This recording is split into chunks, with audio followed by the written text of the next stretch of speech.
ادع إلى سبيل ربك بالحكمة والموعظة الحسنة وجادلهم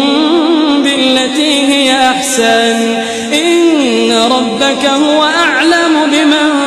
ضل عن سبيله وهو أعلم بالمهتدين وإن عاقبتم فعاقبوا بمثل ما عوقبتم به ولئن صبرتم لهو خير للصابرين واصبر وما صبرك إلا بالله ولا تحزن عليهم ولا تك في ضيق مما يمكرون إن الله مع الذين اتقوا